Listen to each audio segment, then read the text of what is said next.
Hey everybody, this is my planetary overview for the week of November the 23rd, so the last week of November. I don't know about you, but I still have a lot to do until the end of the year. And I'm on a sort of tight schedule now, working most weekends. So that's what it's like this year. Better to be busy than not. But I do have some friends in from out of town this week, so it's not all business. Some nice social things happening as well. So it's all about balance, isn't it? So harder to do sometimes, but I hope you all have something very nice planned for this upcoming weekend and over next week. All right, so let's have a look at what's happening. There's quite a bit going on this week. So we've got Venus in an opposition to Uranus. So this can result in some sudden developments. Anything that happens with Uranus can literally come out of the blue. And of course, it's Venus, and Venus is in one of the signs that it rules, Libra. So it's all about relationships. It's that seventh house position, and the first house with Uranus in the sign of Aries. So, don't be surprised if you either change your mind and all of a sudden to make a decision and off you go and put that into action, or something just, as I said, comes out of the blue without notice, and you have to change your schedule. I mean, sometimes we can decide that we want to change our own schedule. Other times, other people make decisions, and it has that domino effect, and we have to make an adjustment of what we're doing. Now, Mercury and Saturn are going to intermingle as well. And with this happening, it can trigger off quite a serious discussion, okay? Because Mercury is all about communication. Saturn is a more serious, cautious, and get down to business type energy. Also, it can bring up past, and it can bring up authority issues as well. So whatever it is for you, try to deal with it. And I know that life doesn't always open the doorway or the window for us to deal with things just because the stars fall into place and say it's a good time to do so. And you're the only one that can decide that, but it is a good time to really look at what's going on. If you like, have a discussion either with yourself. Sometimes that's we have to deal with things within ourselves first before we then reach out to other people, but it can be with other people as well. But as I say, you have to be ready for it, so don't put too much pressure on yourself just because I or another astrologer, as somebody says, that it's a good idea. It might be a good idea, but it may not be the right timing for you, okay? And you should always just come back and listen to yourself, because that's really what it's all about. You can reach out for guidance, but at the end of the day, you're the one that has to make the decisions, and tuning into combining your intuition, your instincts with your logical senses. I think if logically it looks right, intuitively it feels right, there's a good chance it's going to be a good decision, okay? If one of those things don't add up, then maybe you want to just step back and just wait until more information falls into place, or you just feel right. I know personally, when I put things off, I used to, when I was younger, think, oh, I'm procrastinating, or I'm not being productive. Now I know when I put things off, there's usually a reason for it, and so I just go with that feeling and wait until it feels right to move ahead. And that can be tomorrow, next week, or next month. I got a Cancer moon, so I can be a little bit changeable, but it does allow me to sort of draw upon those instincts. And generally everybody has a little bit of water in their sign, in their chart. It's a great idea to get your chart sort of done if you haven't already. And it's, it just sort of allows you to get to know yourself a little bit better. I always think that a horoscope chart really gives you permission to be who you are. Okay, it's written in the stars, so who can argue with that? I'm sure there's a lot of people who can, but you know what I mean.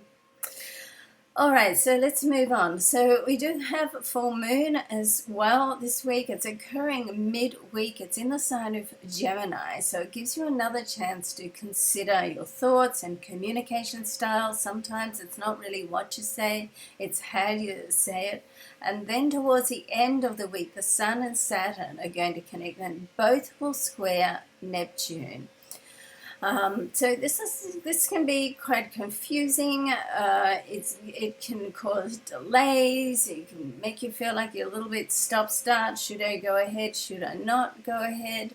You want to be idealistic with the Neptune influence, but you want to be realistic with the Saturn influence. Now, personally, even though these two are quite opposite, personally, I think they really go well together, because if you've been watching me for a while, I probably say every week, it's great to be idealistic. I mean, I have a Sag rising, so, that sort of comes with the zodiac DNA with Sag. But if you can be idealistic and start, that's where you start, and think big. What is it in your deepest heart dreams and your soul that you can do, that you want to do in life, and start with that idealistic view. Then you start to make some compromises and be a little bit more realistic, because really, I mean, once you decide on one course of action, it can change like the domino effect,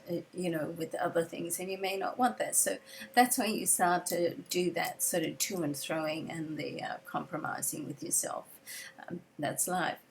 Now, you want to be careful of secrets around this time too. The Neptune energy is very secretive, and of course, Saturn energy is past lessons. So, um, if you make I always remember I was doing a lot of work with a teacher, Dr. John DeMartini, and he always used to say, if you make your privates public, then nobody has anything over you.